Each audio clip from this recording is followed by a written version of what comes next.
We are live.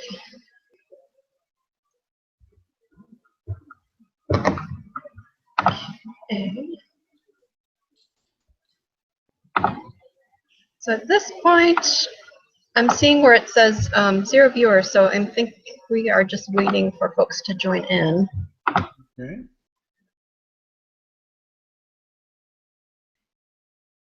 It looks like there are about 12 individuals.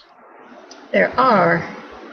For some reason it's saying, is that people that have said that they're coming or people that are on live with us? People that are theoretically coming. Okay. I don't see, I see you live and then that's it. Okay.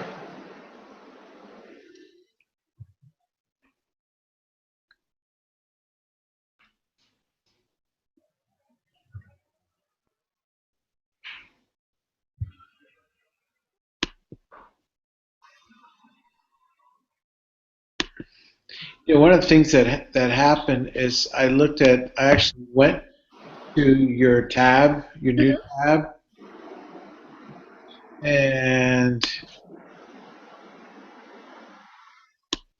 I wonder if people went to a different location. Is that possible? A different location.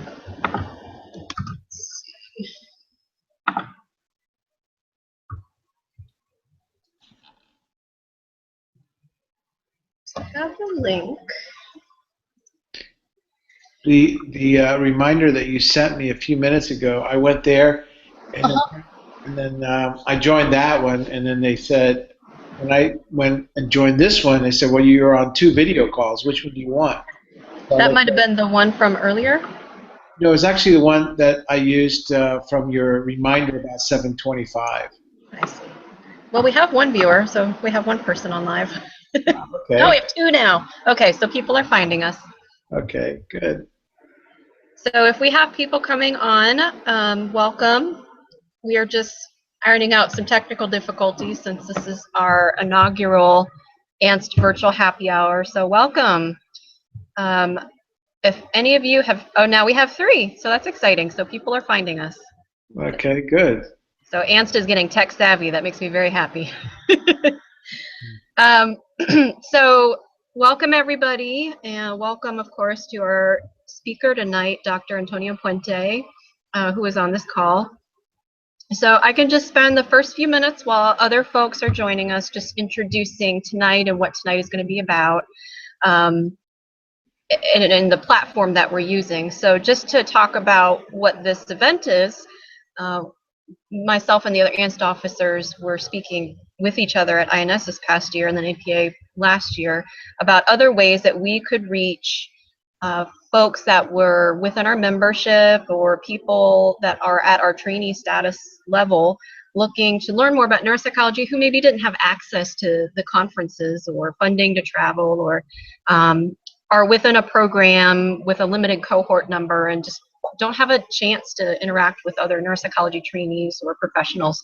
And so we thought an event of this type would be, I think, really attractive to our membership and something easily that they can access. And now with these virtual happy hour events we've set up, they're very easy to put together. They can be very topic driven. They're a nice way to interact much more easily.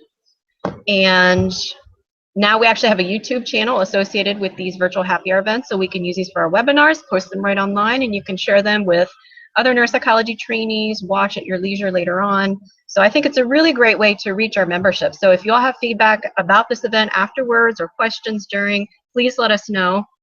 With this happy hour event and the Hangouts technology that we're using, you can actually submit your questions in real time online, and Dr. Puente or myself can answer. So when I'm speaking, you will see me pop up as the moderator. When Dr. Puente is speaking, he will pop up with his screen as he's connected to this event. I received some questions, and I've submitted those to Dr. Puente. But I'd like to open up just now talking about him and letting him take the floor. So thanks so much for Dr. Puente. As you know, he's running for APA president this year. He is a neuropsychologist. But not only does he have a long and esteemed career within neuropsychology and neuropsychology governance, but also APA governance as well.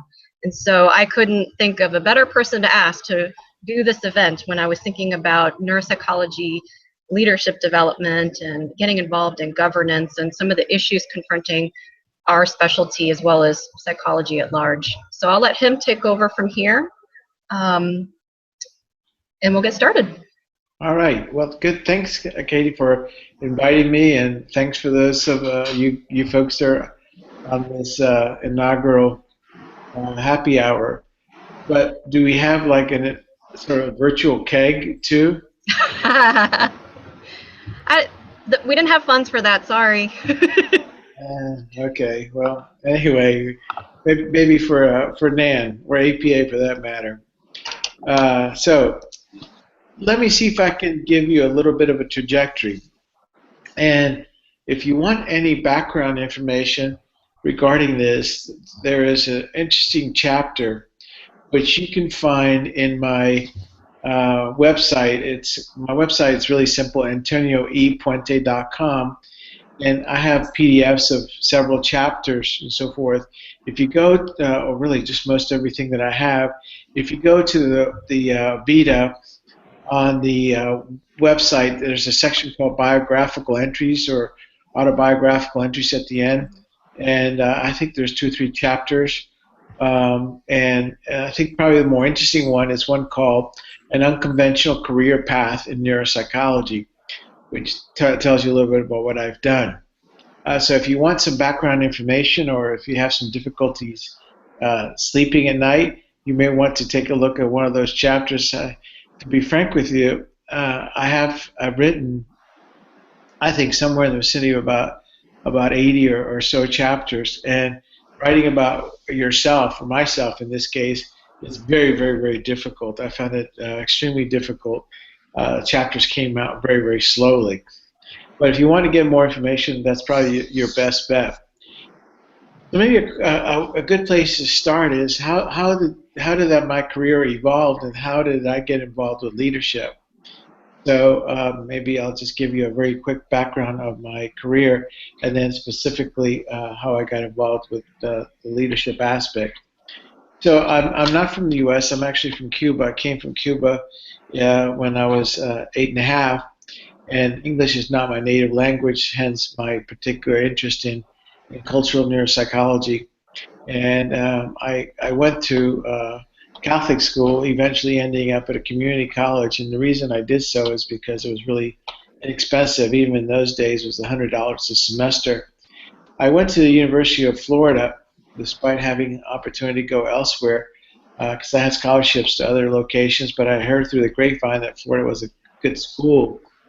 And when I went to Florida, I was in a tough situation because I enrolled very late in the semester, process. I think it was about a week before school started, and there were very few courses that were open. One happened to be animal behavior, and in that first day of class, the professor said something about that he needed some help in the lab. I applied. I was not qualified, but was given the opportunity to work with another graduate student, and that went forward from that point on. I got very involved with psychology. One thing that happened when I was there was the beginning of Society for Neuroscience, and they were having a great deal of seminars, and as an undergraduate I had access to those, and I started attending those seminars. And in fact, one of the people I got to watch, for example, was Harry Harlow, and eventually I decided that I was going to pursue a career in psychology. Unfortunately, in those days, neuropsychology was not actually in existence, but I wanted to somehow or the other put the two together. That was something about behavior and something about the brain, but I was more interested in humans than I was in animals. After taking a year off working in a psychiatric hospital, I applied to a series of programs, and I got into what was then called the biopsychology program at the University of Georgia. I started splitting my time between the clinical program, which was doing abnormal research, and then the biopsychology program, which was doing neuro research with non-human animals. I was neither interested in psychopathology per se or non-human animals, so I was sort of trying to bridge the gap together. I did what I think was a pretty terrible job in doing so, but at least it solidified my particular interest in this. On the whim of one of my colleagues' suggestions, I applied. I got my first job teaching functional neuroanatomy at a medical school in the Caribbean, and I was particularly interested in that largely because I wanted to learn neuroanatomy thoroughly, even though I had learned it, I think, adequately, but certainly not thoroughly. So I went to this medical school in Grenada, West Indies, which eventually became taken over by the Cuban government, which of course was a big issue for me because at that point I was not a U.S. citizen. So I came back to the U.S. and luckily for me, my papers were not checked, and I came into the country for all practical purposes illegally. I worked at that point in a psychiatric teaching hospital for the University of Florida. And the reason I got that job was very simple, and that is that the government fell very quickly. I called my parents, who had connections with a lot of psychiatrists that were Cuban and Spanish speaking, and the job was obtained sight unseen, and that's where I spent the next 3 years getting what you and I would call, by today's standards, postdoctoral fellowship with one of Paul Satz's students. Actually, Paul Satz's students. And eventually, I ended up at the University of North Carolina, Wilmington campus, which is on the coast. And the thing that was so problematic for me during those days, and even in my first job, that was that there was no neuropsychology programs and very few neuropsychology tracks. This was a small school that was starting to expand into the more biological areas of psychology. And I was particularly interested in living on the coast because my primary hobby happens to be surfing. So I came here with a small department of about 13 or 14 people, and we've grown substantially. We have about 34 individuals in a very, very nice department, both physically and otherwise. But it was the difficulty that really came down was what was this neuropsychology? NAN was not in existence. Division 40, INS had just barely started, and INS at that point was multidisciplinary and very research focused. So it really there was no home for neuropsychology. And I think the rubber hit the road for me, and this is how I got involved with leadership, with two things. One, I hate to say it so simplistically, but there was no way to get reimbursed for neuropsychological services. At that point, this is like the 1980s. Put it in perspective, my license number in North Carolina is 836. So, and I happen to know the person who was number one, who died a few years ago. So at the beginning, there was, very few of us. I think I may have been the first, if not the second neuropsychologist in the state of North Carolina. Pat Logue at Duke was I believe at that point working. And when I was filing for insurance companies, there was only one insurance company. It was EDS, run by a guy named Ross Perot. So I just couldn't get reimbursed. Blue Cross Blue Shield wasn't reimbursing us. So it was really tough, and I just couldn't get people to pay cash, and the value of my service was not clear.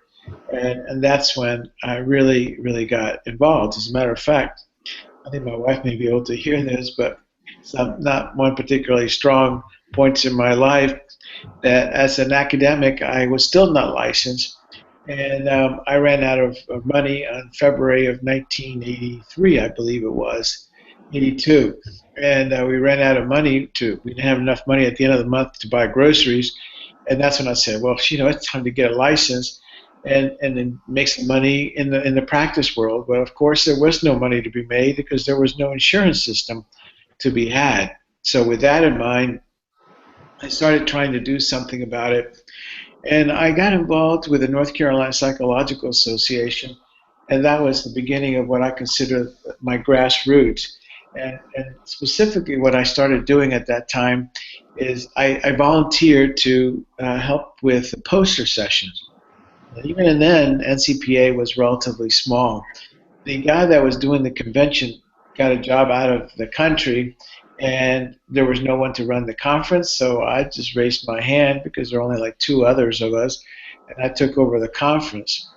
And I had a idea of how to do conferences that seemed very sophomoric at that time, and that was either bring in big names or hot topics. And if you could bring in both big names and hot topics, you would really be in good shape. And we didn't have the money. You know, we were bringing in people like Meikenbaum, Jay Haley, and the big names in psychology, and they wanted what I thought was huge amounts of money, like $1,000, $2,000, $3,000, which we didn't have. So I brokered deals with these guys where I said, if you think you're that good, we'll give you like 50% of the take. And conceivably, these guys could end up making a ton of money. And for that matter, the worst case scenario is that we made no money. So we were never in a situation that we would lose. Well, it turned out to be extremely successful, and off we went to the races, and we made a ton of money, and because of that, I was asked to run for NCPA president, and I ran and was successful. Parallel to that was that a small group of people had started a very practice-oriented association called the National Academy of Neuropsychology. And they actually met in Orlando, Florida in the fall of 1979.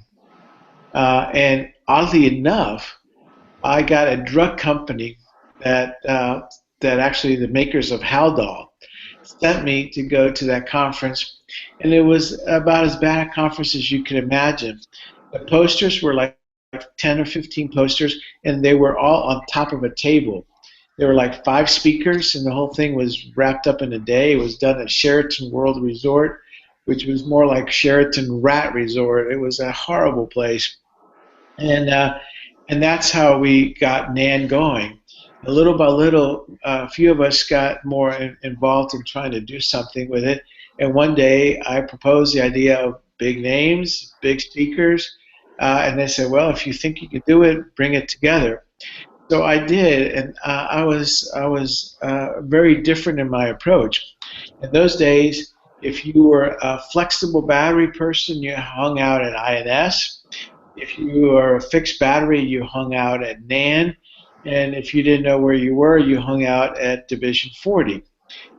So what I did is I decided to bring in Ralph Raitan, who had never given a workshop at any conference, and Edith Kaplan, who would never leave INS, as well as some big names that were sort of in between, like Nelson Butters, using the same system. And sure enough, the conference was a huge hit, and it was the beginning of the legitimizing of the National Academy of Neuropsychology, because at that point, I didn't believe, I still don't, that there was a camp in neuropsychology. I thought there was a neuropsychology, not camps within neuropsychology, and that we all needed to talk to each other, regardless of whether you view one particular perspective or the other. So organizationally, I became very involved in both NAN and NCPA through the convention, just literally going up the road. As a matter of fact, just to give you an idea how grassroots it was, when I took over the NAN convention, we actually printed the damn brochures ourselves, and then we took them to the university, and I had a bunch of students help me, and we actually stamped them, and then we put them in bulk mail and took them to the post office literally on our backs to mail.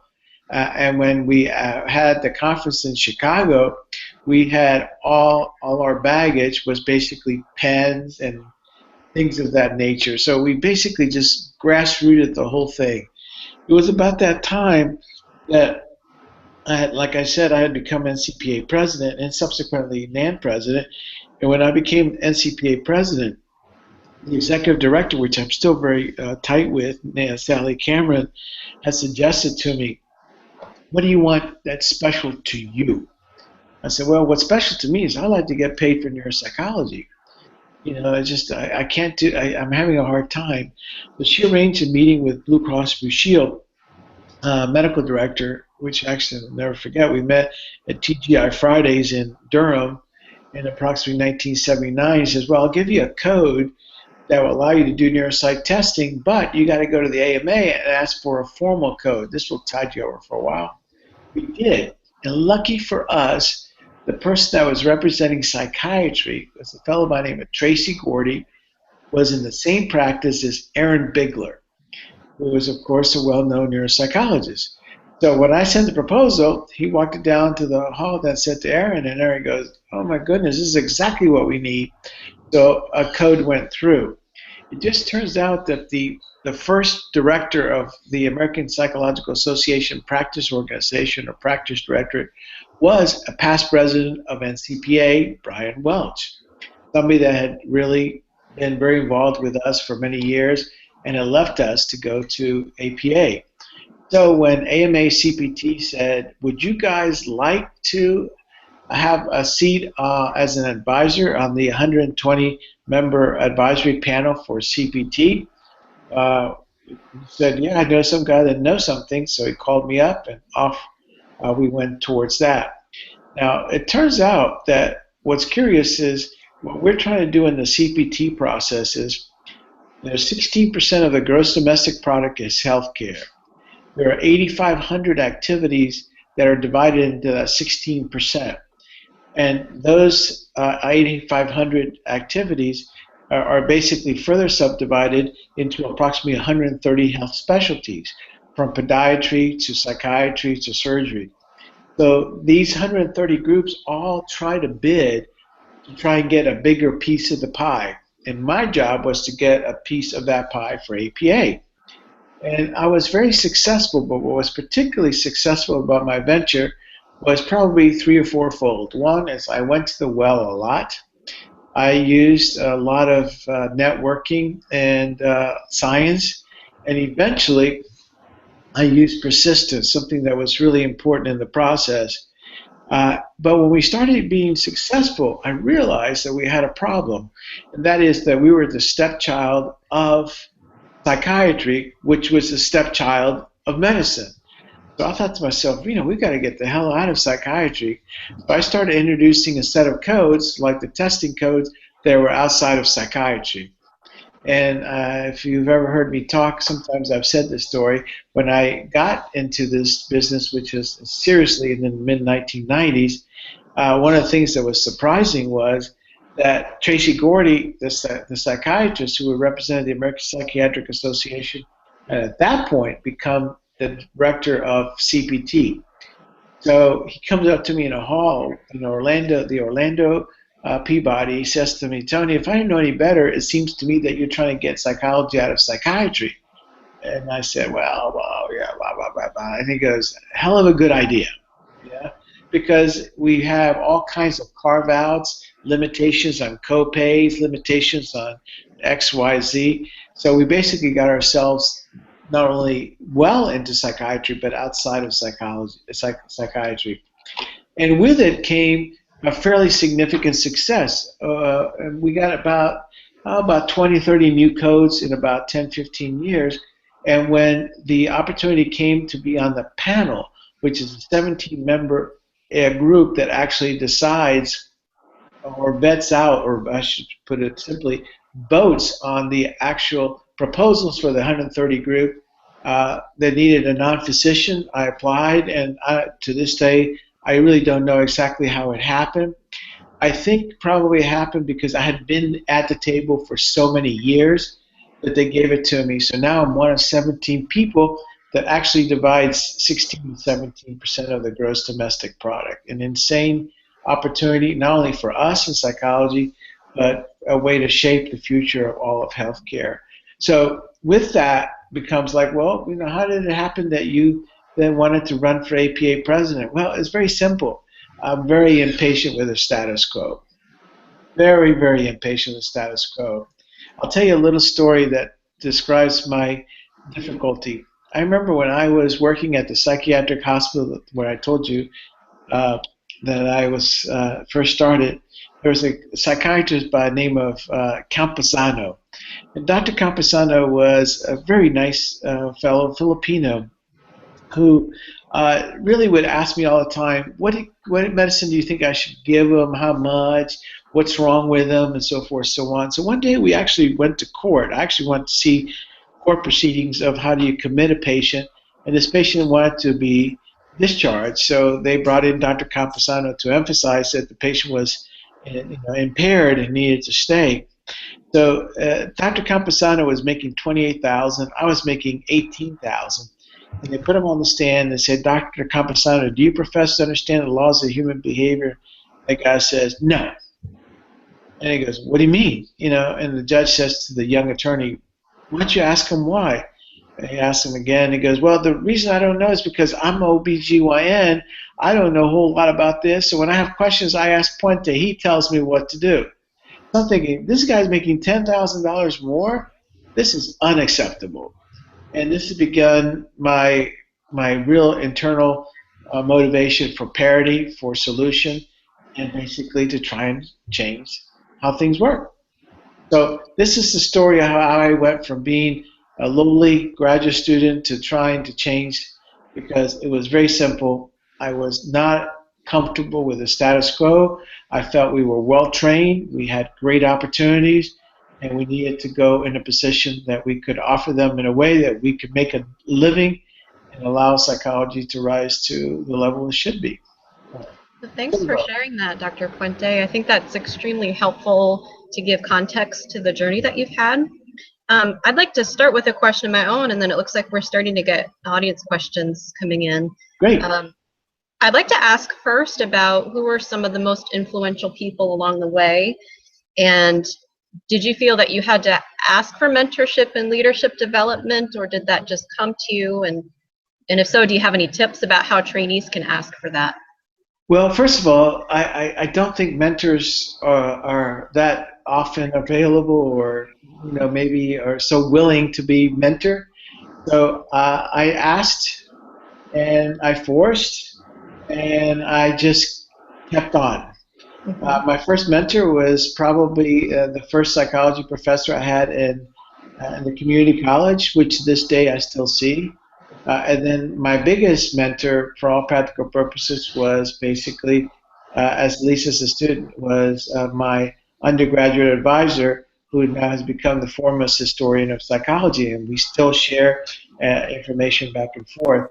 But the biggest mentor in my career, I went after. And it was hard and slow, and it eventually came to be. And that was Roger Sperry, who I ended up working with for a number of years and continue to this day basically being his historian. In fact, for all practical purposes, I actually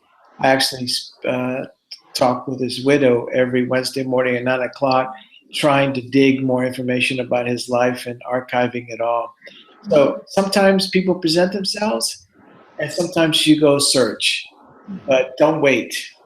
Mentors don't fall from the sky. Absolutely. I think that's wonderful advice. It looks like we have a question. It's so inspiring. Can you see this on your screen, Dr. Puente? And if not, I can read. Yeah, why don't you read it for me? Sure. It's so inspiring hearing the course of your work in advocacy for neuropsychology. What do you think were the most important personal qualities you needed to improve or develop as a leader in order to achieve what you have? That's a great question. Okay. Well, before I go, yes, I do surf. Somebody actually posted, I surf a lot. As a matter of fact, after our test run a few minutes ago, okay, I actually then went to the surf cam to see I'm missing any waves, and I'll probably get up early tomorrow before work and catch some waves. So to go back to your question, what about the question that's most important, do you think? This is from one of our audience viewers, actually. It asks, what do you think were the most important personal qualities you needed to develop as a leader?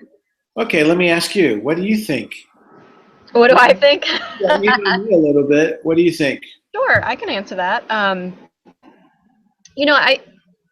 think it's, in one sense, I'll venture to say, I think it's a little different for each individual. I think to be an effective leader, you really have to know yourself and know what your strengths and weaknesses are, and what you can develop further and what you might need to be mindful of. I think part of being a good leader is surrounding yourself with a good team. I think it's identifying also in turn, the strengths and weaknesses of the people around you, in being able to let them flourish with their strengths and help them with their weaknesses. So as a leader,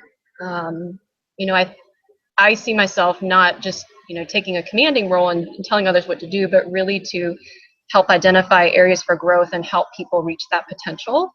And I think that's one of the things that really draws me to governance, is getting to meet others that are very passionate about the cause and improving what we do as a profession, which ultimately improves patient care for the individuals that we work with, or the research that we do, or the students that we teach. But in governance, there's also a really great chance to watch leaders in action and learn from them, to learn more about yourself, and then to in turn pass that knowledge to the other individuals that you get to work with. And so I think, just to be maybe a little more specific to answer that question with personal qualities, I think being observant, being introspective, and being willing to take a hard look at yourself and your own strengths and weaknesses.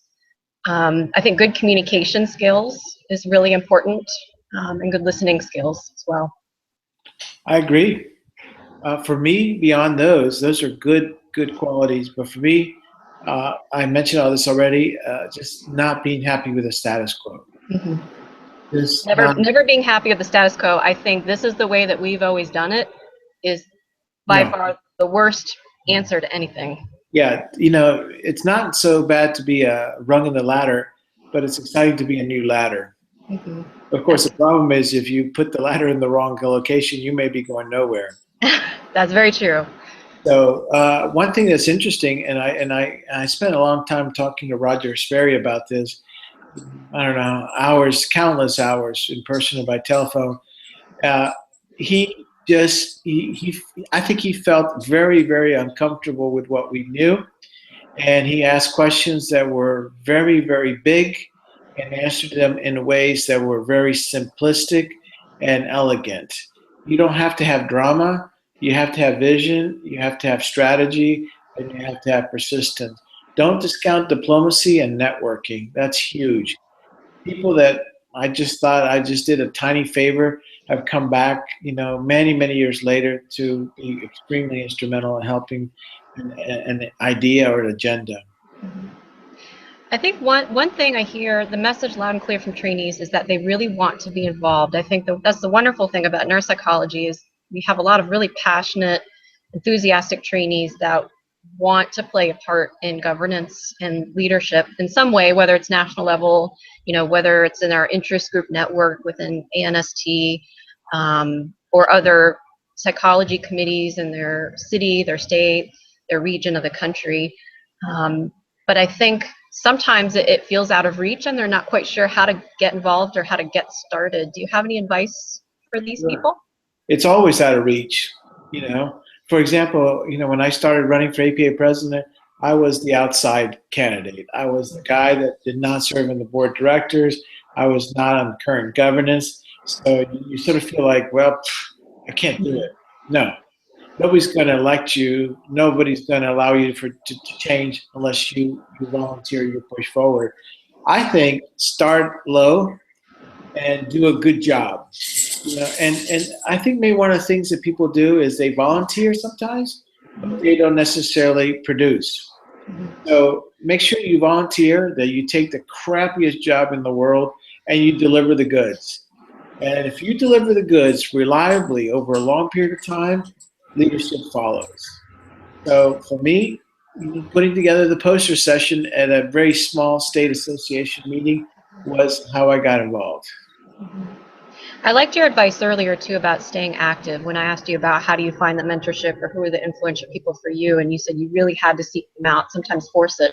So I think when you're looking for those opportunities, it never hurts to sort of pound the pavement and ask around, because you never know the answer you might get. And like you said, be willing to take on the task that at the face of it might seem exactly what you were looking for, but sometimes that can lead to really good and even more interesting things. Right. And keep in mind that mentorship goes both ways. Mm-hmm. I don't want to just mentor someone. I'm expecting, maybe indirectly something in return, mm-hmm. whether it's working in the lab or, doing the poster session at NAN. I don't really care.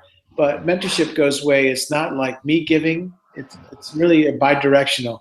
And furthermore, I'm looking for a cutting edge idea, a new perspective, whether it's on technology or brain or assessment or statistics. So I give wisdom, you give me, newness, if you will. Mm-hmm. Both work. Absolutely. So let me ask one more question, then we'll open it up for any questions that our audience members might have outside of leadership. I know a few people had emailed me some questions.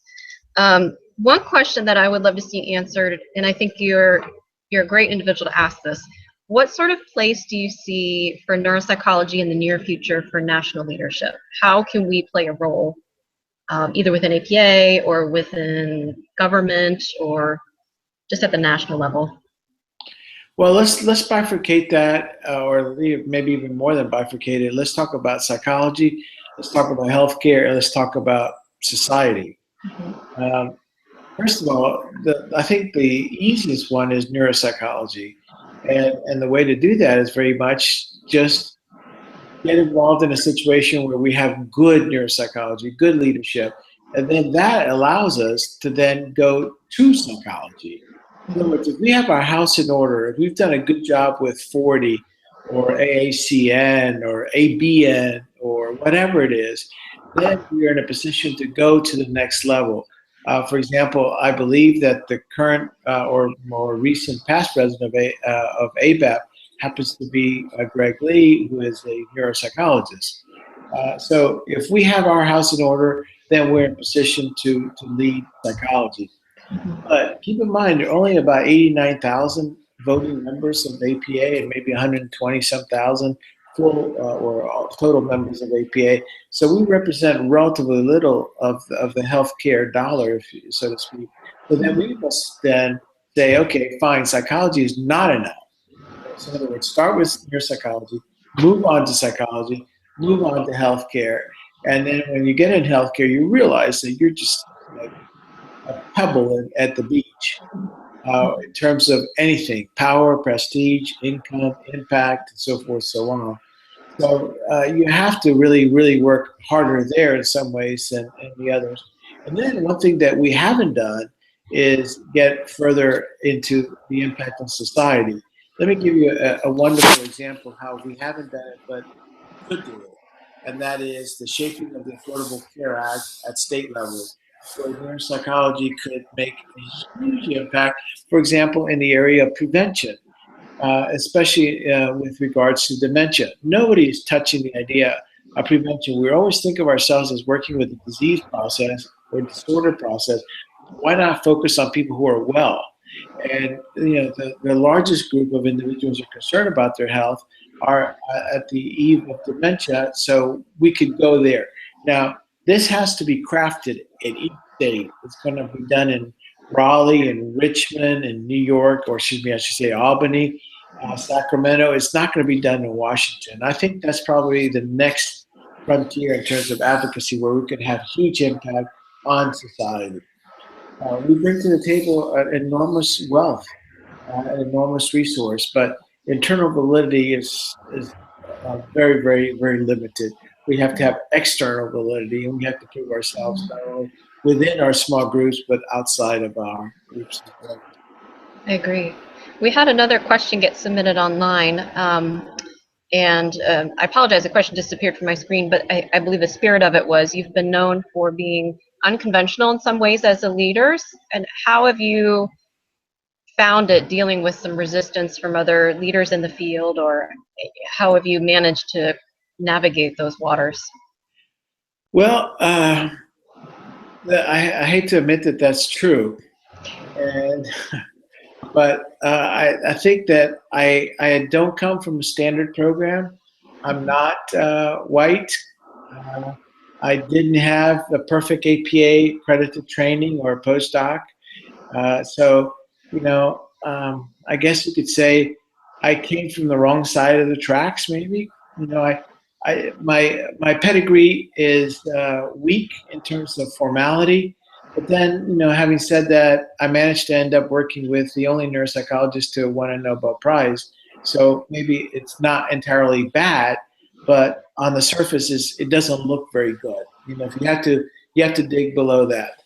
And I would say for many years, even now, there are some people that still might believe that since I didn't come up the right road, to the right mentor, the right accreditation or whatever, that I might not be the best person to represent neuropsychology. I think those detractors are less present than they were even last year. And to those, I say, if you make any money in neuropsychology, you're always welcome to say thank you. I look forward to receiving that because in many ways, the system of making a living in neuropsychology has been made by this person who's not of pedigree. So that's one thing. The second thing is you've got to believe in yourself. You've got to believe in your vision rather than believe in what others might say. And there's some detractors early on in my career who are now great colleagues. When I took my I was on the first cohort of taking the exam, the ABEP exam in neuropsychology, and I failed it. One of the people that failed, and that wasn't, he didn't fail me, but one of the people in my group that failed me happened to be Jerry Goldstein, who I started a journal with. Another person was Harold Goodglass. And he and I and Carl Brebrem were the first neuropsychologists to go and visit the Moscow and at the Laureate, the first Laureate conference. So, you know, just got to prove these people wrong and just believe in the dream, make it happen. And when it's all said and done, they come to realize that you're not that bad a guy.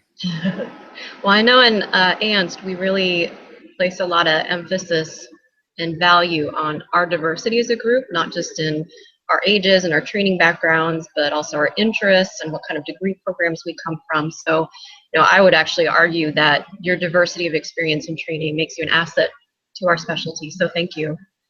Wow, it looks like we have several questions coming in. Let's go with this first one. How do you continue to foster your drive for leadership despite having to go through so many hurdles? And what advice do you have for students to overcome difficult circumstances without getting discouraged? I define success but not what you have accomplished, but how fast you get up from when you fall. So, and then hopefully that you understand why you fell. Because sometimes it's not your doing and you kind of work around that, and sometimes it's your doing, and you have to figure out what you did to fall and make sure that happens. I don't know. The drive is significant. I don't know where it comes from. You know, my kids say that to me. You know, I don't know.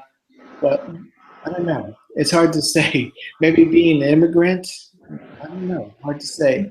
I do know that I have three kids. Two are PhDs. One is PhD in psychology, one is PsyD, and the other one, the errant one, has a PhD in economics. So they all have done fine. So it's a family trait of drive. But you know, being an immigrant helps. A political immigrant being helps, and just gotta keep going. You gotta keep going. You know, we're this is not a sprint that we're in. You know, I realize you guys are in the 20s. You know, I'm 63. I'm just starting to reach a good running speed. You know, it's taken me a long time. I got my PhD at 25. It takes a long time to get your stride going. Mm-hmm. And the next question we have says, "Hi, Dr. Puente. How do we as students and young professionals push for the future of neuropsychology? How do we continue your work getting respect and acknowledgement from insurance companies?" I think that's really a big issue. And I guess maybe what you could say is, what's the social value of our field or our discipline? I can't argue its value with AMA and Medicare unless there's science. That's for starters. And then high levels of training in addition to that, and personnel that can deliver the goods. So for example, we are in a terrible situation with the issue of internships. we can't have 5,000 students and 3,000 internship slots. It's just, that match is just like bizarre. It's embarrassing. We've got to make sure that that just stops.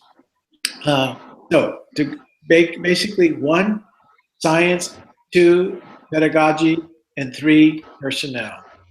That actually gets into one of the questions that was submitted by email ahead of the talk. What some of your thoughts and opinions were regarding the current internship crisis. I know that's always at the forefront of our minds as trainees, even trainees that have gone through the internship match. I'm lucky to be in a fellowship at this moment, about to finish my first year, but I still worry for the students to follow and the ones that may be struggling right now as a result of the crisis. And with your stepping up to run for president this year, what are some of your thoughts about it? Well, first of all, I've experienced it both as a faculty member sending my students to programs. Secondly, I've experienced it more than anything as a father. I remember my kids, freaking out for 4 months, hoping to get an invitation, and then, not getting, any returns, or finding it was terrible, whatever the case may be.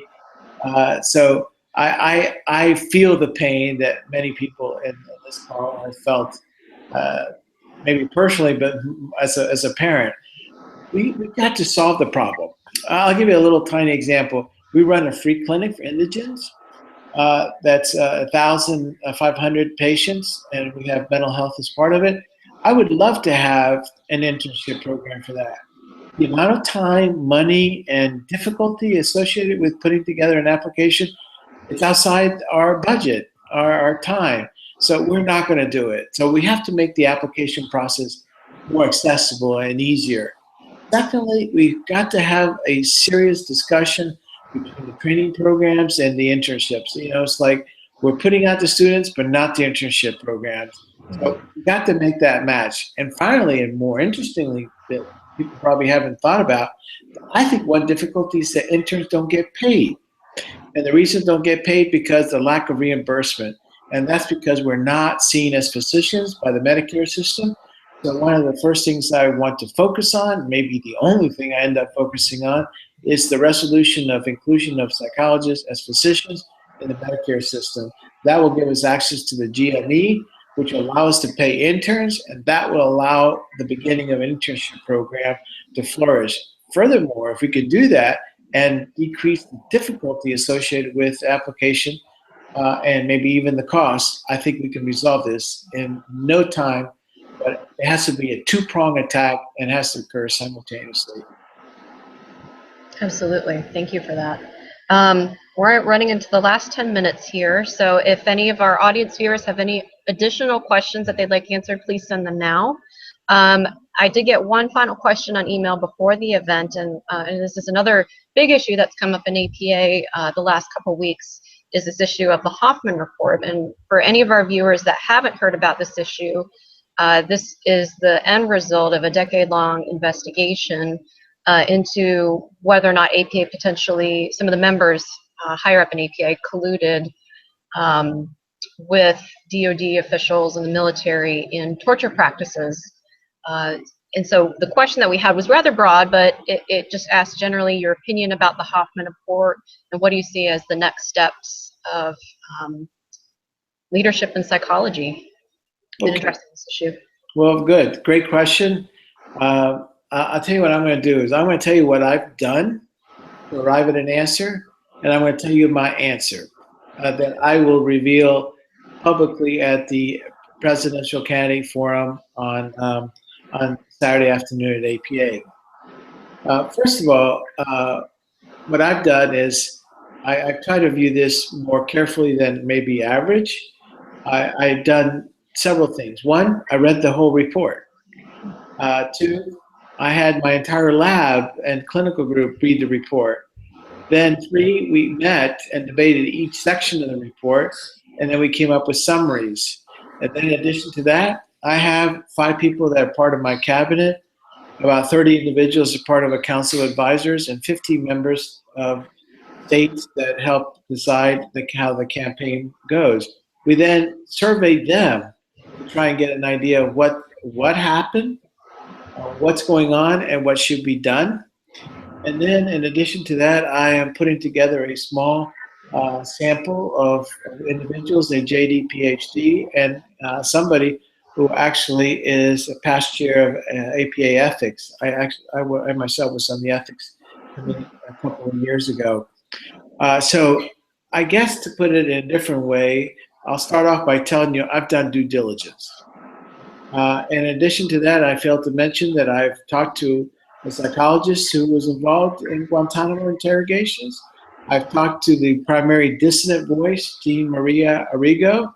I've talked to about 5 APA presidents that have been named in the Hoffman Report, some off the record, some on the record.